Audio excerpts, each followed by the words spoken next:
What consistently leaves you disappointed but you just keep trying? My 24-year-old daughter. I love her with all my heart and soul, but her addiction is disappointing. She lies constantly. She doesn't see my grandson misses her. I am constantly trying to get her to go to rehab. I tell her how important she is.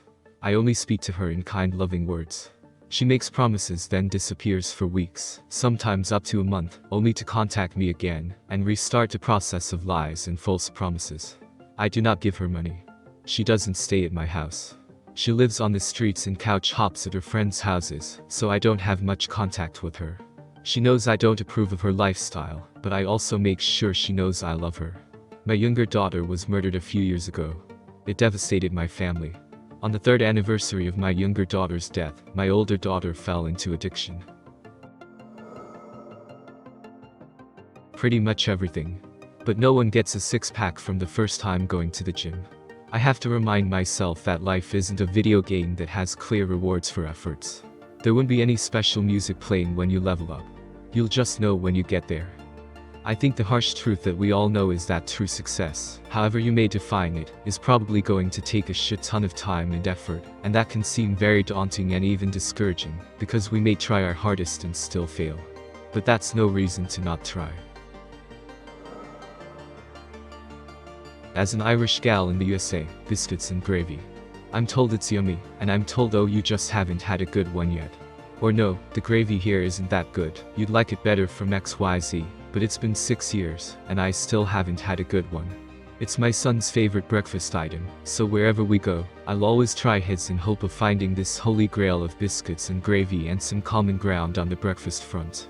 It's Pacific Northwest, I'm told I need to go south to get the good stuff. We live in hope. Making friends. I'm always apprehensive to trust anyone. So many women I meet are so fake it's ridiculous. Most mom friends I've tried to forge a relationship with all end up the same. Trying to be someone they aren't. Gossiping about other friends. It's hard to find anyone who's comfortable being themselves. I guess nobody tells you how difficult it is to make friends when you're an adult. Voting.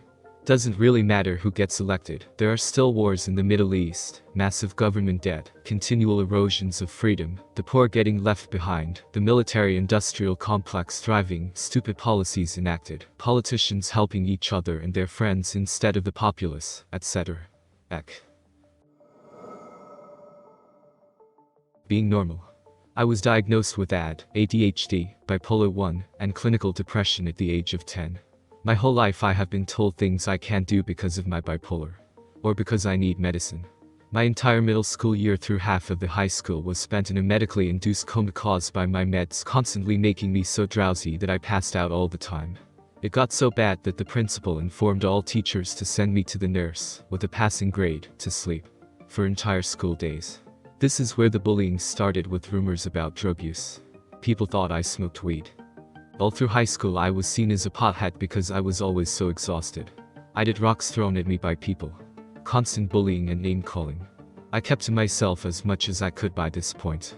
The few friends I had would often want nothing to do with me, because I was so starved for affection from years of bullying, that it made me needy. I don't blame them for wanting to keep a distance. My whole life I begged to some sort of deity to either fix me or kill me. Sometimes I still do.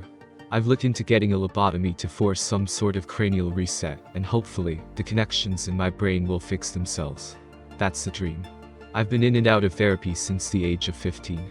And I only got a few mental meditation techniques from it. But other than that, I'm probably worse now at the age of 30 than I was at 15. This is partly due to the Texas mental health care system being a rotating door of garbage. People will often tell me things like there's no normal. That normal is overrated. That I'm fine the way I am. To those people, I fart in their direction because there's a normal. There's a normal of people being able to be happy without drugs or without some sort of clinical assistance. There's a normal where you don't think about horrible dark things. I want that normal. I've never felt it. And each time I try to get it, I get disappointed. Know that I am safe. And you don't need to be a douche with that Reddit mental health message. This was me seeing a chance to vent some pain. Being a parent to a now toddler during a pandemic while being a good partner to my husband while battling PPD/PPA with minimal mental health care accessibility to get there thanks to a pandemic, and having a newborn and contamination OCD, and a whole laundry list of other conditions that have only compounded in the last 2 years. Now trying to figure out how to salvage our relationship because we want what's best for our kid, and not wanting to hurt each other more than this already has. Honestly, my DMs are open for advice. McDonald's. I know I'll be disappointed, but sometimes it seems like the most convenient option. And it is convenient. But every single time, there's some part of the experience that has me thinking I knew better before I walked in the door. I don't even get mad. I just blame myself and eat the shitty burger. Creativity. Whenever I try to make any sort of art, whether that is drawing, painting, music, design, etc., I'm left defeated at worst or unsatisfied at best. I've always wanted to feel like I could make something that brings me joy, but I can't seem to find a way to do that. I've tried small and large classes, private practice, and even imitation. I'm always left feeling worse about myself than I was before I started. Trying to have a baby. 5 pregnancies in the last year and a half. One made it to 16 weeks, and I was over the moon. Then there was no heartbeat, and I used medication to produce the tiniest, most perfect baby girl ever, which I buried in my front yard under some flowers. Sometimes I go over there and say a prayer that in an alternative universe, we are together. IVF is around 20,000 paid up front with genetic testing that I need, so I'm at an impasse and just sad as hell. I just rejoined Reddit because I just needed to say this somewhere anonymously. Trying to have a conversation with my mother. She participated in the kidnapping of my only child back in 2015. My abusive spouse told my family a bunch of lies about me, and instead of calling me and asking me about it, they just took my spouse's side, and I didn't see my baby for 2 long agonizing months. I just want to have a conversation about it with my mother because it was her house that my spouse and child stayed in. She played a huge part in this incident, and I just want to talk about what happened to me and my child. I've tried many times, but my mother won't answer calls, and she won't respond to emails or DMs. Hoping my father-in-law does better. He was addicted to drugs for a while, did a bunch of messed up shit, and left my husband to deal with it all. Now he's sober and still awful to my husband. I can't tell my husband how to handle his relationship with his dad, and I certainly can't make him cut him off. So, I just keep hoping and praying that he'll be better. It hasn't happened yet. It's not even that I believe he will anymore, I just continue to hope I'm wrong. Luckily it keeps me disappointed, but every year or so I'll get a craving for a cigarette. I used to smoke, but don't anymore, to see if it tastes as good as I remember, and it just doesn't at all. I'll take that rare puff, and it makes me want to gag and throw up by it tastes like ass. So, then I just don't smoke until I get the same craving a year or so later again. Trying to communicate my love languages to my BF. I love gift giving and receiving. It's not the materialistic aspect of it, but the sheer idea of my seeing some dumb shit at a shop or a donut on sale and specifically getting it for me, makes me so unreasonably happy. Welp is not like that at all. While he always seemed to love it when I brought him small presents, it was pretty clear that this isn't anything he ever thinks about in his daily life. I foolishly thought this for sure should be an easy thing to work on. We're both financially stable and he might just need a few heads up. Wrong. He always acknowledged it when we had a talk about it or me mentioning it, and or giving him hints about small stuff I like. But for him, it's such a foregoing concept that I realize he just flat out does not think about gifting stuff to people outside of birthdays or Christmas ever. He literally came home one day telling me how he was just at a grocery store, walked by the flower section, and thought about how I might like item X, but decided not to get it in the end. I was flabbergasted.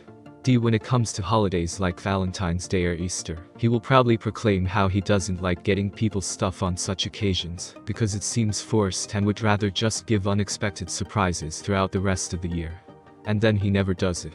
I seriously thought he did stuff like this to hurt me others the first year. But turns out has really just been absolutely oblivious. It still leaves me disappointed sometimes nonetheless. I wouldn't say I keep trying, but I've tried 3 times to be with dudes. Every time, usually as soon as I start, I realize it's not something I'm into. I should have known the second time, but I tried the third time anyway. I'm very fucking straight, that's something I've learned. I've tried, and dudes aren't for me. But every now and again, I feel like I forget I don't like it, and kind of want to suck a dick. Does you feel, but I'm $STRAIGHT lol, I'm fucking weird. I'm trying to find a career that I enjoy and will do long term. I'm deep into debt with school and no degree after transferring 3 times and 2 different majors. I am considering a new major but just turned 30 and still working low-wage food jobs with people a few years older than half my age. I know it shouldn't be a big deal for that, but it just reminds me of the time I've wasted looking, and how I still have to live paycheck to paycheck at my own age. If I change majors with no transferable credits, there are another 4 years of my life going towards something to accrue more debt. Keeping up with the neurotypical world, I'm not just neurodivergent, I'm transmasculine, I have a disability, multiple sclerosis, and I'm an immigrant to the US from Canada. It's challenging to keep up with neurotypicals as it is when you don't have comortifiers, and to top everything off, I'm going through autism spectrum disorder testing. I scored 179 200s on the ASD test. I've been competing in a world that is heavily stacked against me, wondering why everything has to be so fracking difficult for all of my life. All of my diagnoses have come in the last 5 years. I'll be 40 in June. And yet I get up, I get dressed and I do it over, again and again, every day, despite the disappointment due to rarely being understood, growing disappointment that the world is not made for people like me. No matter how valuable or brilliant I am, I do it again. I convince everyone I'm fine, even myself, and I do it again and again and again, struggling internally, while showing my happy face to the unsuspecting, while screaming inside wishing I had the manual, so I could be as perfect as it is thought I am. I can't wait for retirement, then I only have to worry about meeting my own needs, my own expectations, no longer being disappointed or the disappointment.